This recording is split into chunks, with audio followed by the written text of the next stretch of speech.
覚悟してろよ。行くぜ。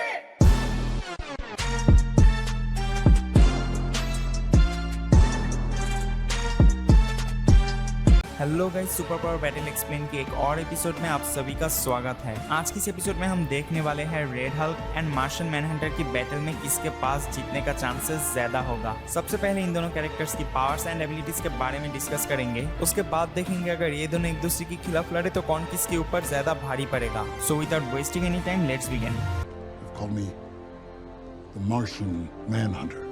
अगर बात करें मार्शियन मैनहंटर की पावर्स एंड एबिलिटीज के बारे में तो मार्शियन मैनहंटर की मार्शियन फिजियोलॉजी की वजह से वो पोजेस करता है super human strength. Martian Manhunter की स्ट्रेंथ इतना ज्यादा है कि उसे प्लेनेट पे one of the strongest beings भी कहा जाता है। मार्शियन मैनहंटर 100 टन से भी ज्यादा वेट को एफर्टलेसली लिफ्ट कर सकता है। सिर्फ यही नहीं, मार्शियन मैनहंटर अगर कंसंट्रेट करके अपनी बायोपॉलीमर्स को फुल पोटेंशियल पे ले जाए तो वो नियरली सुपरमैन जितना पावरफुल बीइंग्स को भी स्ट्रेंथ में टक्कर दे सकता है। मार्शियन मैनहंटर के पास है super human stamina. Martian Manhunter की एग्जैक्ट स्टेमिना अभी भी अननोन है, लेकिन वो extend long period of time तक अपनी ओपोनेंट से लड़ सकता है without showing any sign of fatigue. Martian Manhunter के पास है फ्लाइट की एबिलिटी। मार्शियन मैनहंटर ग्रेविटॉन्स को मैनिपुलेट करके उड़ भी सकता है और ग्रेविटॉन्स एक सब एटॉमिक पार्टिकल है फोर्स ऑफ ग्रेविटी का। इसके बाद मार्शियन मैनहंटर के पास है सुपर ह्यूमन स्पीड। मार्शियन मैनहंटर अर्थ पे मार्क 32 की स्पीड को रीच कर पाया था। सिर्फ यही नहीं, वो स्पेस में नियरली सुपरमैन जितना फास्ट ट्रेवल कर सकता है।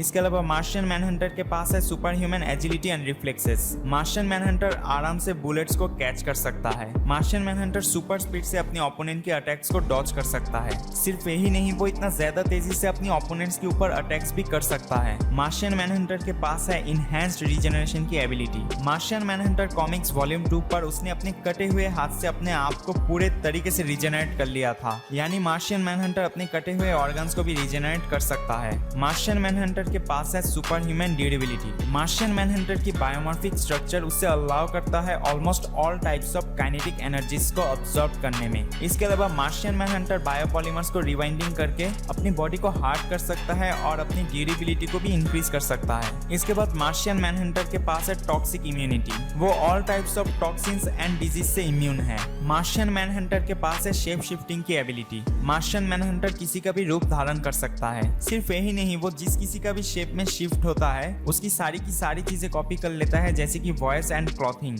और ऐसा वो अपनी शरीर का बायोपॉलीमर्स की मॉलिक्यूलर स्ट्रक्चर को मैनिपुलेट करके कर पाता है। मार्शियन मैनहंटर के पास इनविजिबल होने का एबिलिटी है। वो अपनी इस एबिलिटी को यूज करके कम्प्लीटली इनविजिबल हो सकता है। मार्शियन मैनहंटर के पास फेजिंग की भी एबिलिटी है। वो अपनी इस एबिलिटी को यूज करके सॉलिड ऑब्जेक्ट्स की आर पार जा सकता है। मार्शियन मैनहंटर के पास 9 डिफरेंट टाइप्स ऑफ सेंसेस है और इसी वजह से मार्शियन मैनहंटर अपनी ओपोनेंट्स के अटैक्स पर काफी जल्दी रिएक्ट कर पाता है। सिर्फ यही नहीं, वो डेंजर को काफी जल्दी सेंस कर लेता है। मार्शियन मैनहंटर के पास है लॉन्जेविटी। मार्शियन मैनहंटर की rate of ageing extremely slow है। मार्शियन मैनहंटर के पास है सुपर हियरिंग, यानी वो चीजों को काफी दूर से ही सुन सकता है। मार्शियन मैनहंटर के पास है सुपर ब्रेथ। मार्शियन मैनहंटर की ब्रेथ सुपरमैन की कोल्ड ब्रेथ की तरह नहीं है, लेकिन वो अपनी सुपर ब्रीथिंग की एबिलिटी को यूज करके हरिकेन फोर्स विंड्स को भी जनरेट कर सकता है। मार्शियन मैनहंटर के पास है मार्शियन विजन। मार्शियन मैनहंटर अपनी विजन को यूज करके ऐसे ऐसे चीजों को देख सकता है जो कि एक एवरेज ह्यूमन एंड कुछ केसेस में मेटा ह्यूमंस भी देख नहीं पाते।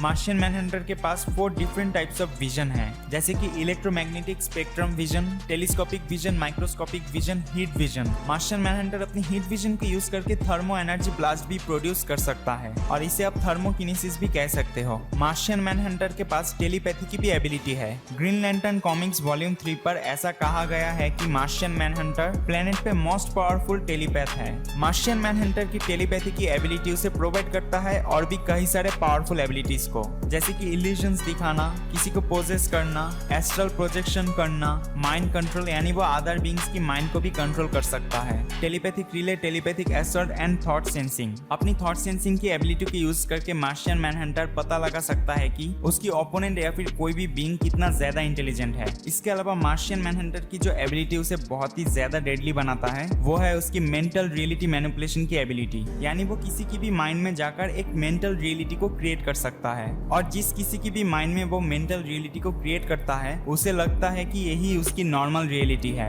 इसके अलावा मार्शियन मैनहंटर के पास है टेलीकिनेसिस की एबिलिटी। डिटेक्टिव कॉमिक्स में मार्शियन मैनहंटर अपनी माइंड पावर को यूज करके ऑब्जेक्ट्स को मूव किया है और मार्शियन मैनहंटर की इस एबिलिटी को मॉलिक्यूलर हिप्नोसिस के नाम पे भी जाना जाता है। मार्शियन मैनहंटर के पास है मैटर अब्जॉर्प्शन की एबिलिटी। मार्शियन मैनहंटर कॉमिक्स वॉल्यूम 2 पर उसने मैटर को अब्सॉर्ब करके अपनी साइज को भी बड़ा किया है। सिर्फ यही नहीं, वो मैटर को अब्सॉर्ब करके अपनी रीजनरेटिव एबिलिटीज को भी इनहेंस कर सकता है। मार्शियन मैनहंटर के पास है जीनियस लेवल इंटेलेक्ट। इसके अलावा Martian Manhunter both hand to hand and weapons combat में मास्टर्ड भी है। मार्शियन मैनहंटर मल्टीलिंगुअल भी है, वो मल्टीपल लैंग्वेजेस को बोल सकता है। इसके बाद मार्शियन मैनहंटर की इक्विपमेंट की बात करें तो मार्शियन मैनहंटर के पास है कुरु पेंडेंट। ये पेंडेंट एंशिएंट मार्शियन लोर एंड नॉलेज का एक भंडार है। अभी अगर मार्शियन मैनहंटर की वीकनेसेस के बारे में बात करें तो मार्शियन मैनहंटर की एक बेसिक वीकनेस है जो कि है फायर। एक्चुअली फायर मार्शियन मैनहंटर का एक फियर है। इस फियर की वजह से मार्शियन मैनहंटर अपनी बायोमॉर्फिक फॉर्म की कंट्रोल को लूज कर देता है और इसी वजह से वो काफी ज्यादा वुल्नरेबल भी हो जाता है और ऐसे मौकों पे मार्शियन मैनहंटर को काफी ज्यादा हार्म किया जा सकता है। तो ये था मार्शियन मैनहंटर की पावर्स एंड एबिलिटीज।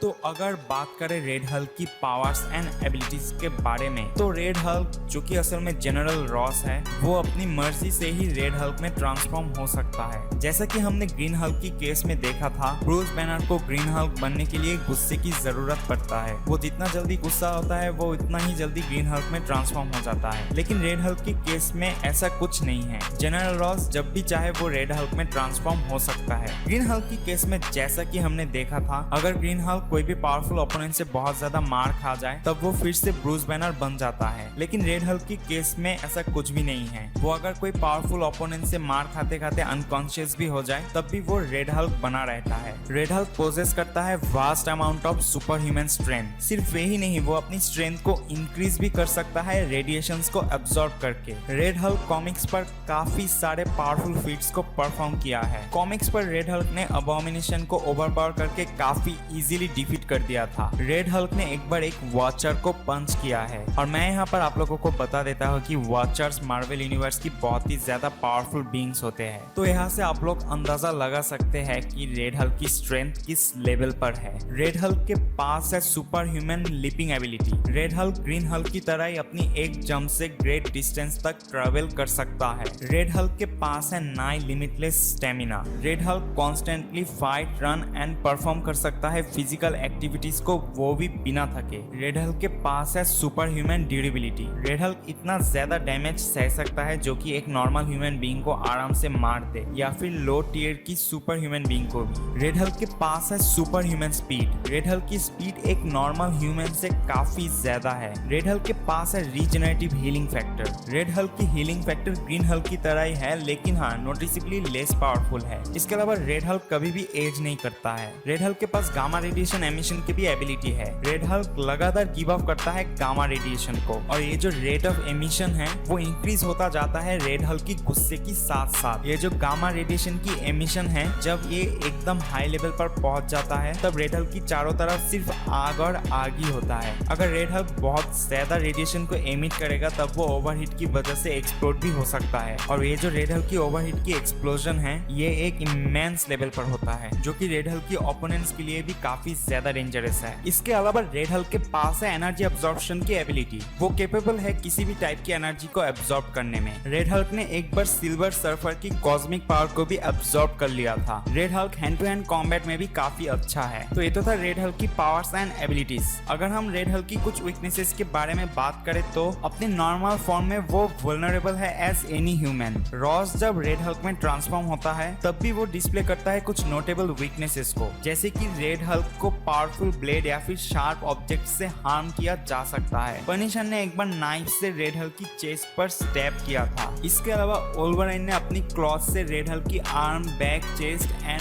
आंखों पर काफी सारे ब्लोज दिया था, जिसकी वजह से रेड हल्क बहुत ही ज्यादा वीक हो गया था और कुछ समय के लिए ब्लाइंड भी हो गया था। इसके अलावा रेड हल्क अगर नेगेटिव जोन से एनर्जी को अब्सॉर्ब करे तो वो उसे बहुत ज्यादा वीक बना देता है। इसके अलावा रेड हल्क वुल्नरेबल है मेंटल अटैक से, यानी पावरफुल साइकिक्स रेड हल्क को मेंटली टॉर्चर भी कर सकता है। तो ये था रेड हल्क की स्ट्रेंथ एंड वीकनेसेस। तो अब इस बैटल को ब्रेक डाउन करते हैं। तो यहाँ पर मार्शियन मैनहंटर एंड रेड हल्क दोनों ही फिजिकली काफी ज्यादा स्ट्रॉन्ग हैं, लेकिन in terms of raw strength मुझे लगता है मार्शियन मैनहंटर के पास एक अपर हैंड है। लेकिन रेड हल्क भी गामा रेडिएशन को अब्सॉर्ब करके अपनी स्ट्रेंथ को इंक्रीज कर सकता है। अगर बात करें दोनों कैरेक्टर की एबिलिटीज के बारे में, तो एबिलिटीज में मार्शियन मैनहंटर के पास एक एज है। रेड हल्क की जो एबिलिटी मार्शियन मैनहंटर को काफी ज्यादा दिक्कत दे सकता है वो है उसकी गामा रेडिएशन एमिशन की एबिलिटी। रेड हल्क अपनी रेट ऑफ एमिशन को इंक्रीज करके फायर लाइक मॉन्स्टर में भी ट्रांसफॉर्म हो सकता है। रेड हल्क अगर रेडिएशन को काफी ज्यादा इमिट करता है तो ओवरहीट की वजह से वो इमेंस लेवल पर एक्सप्लोड हो जाता है, जो कि उसकी ओपोनेंट के लिए भी काफी ज्यादा डेंजरस है। रेड हल्क टेलीपैथिक अटैक से इम्यून नहीं है और मार्शियन मैनहंटर माइंड अटैक्स की थ्रू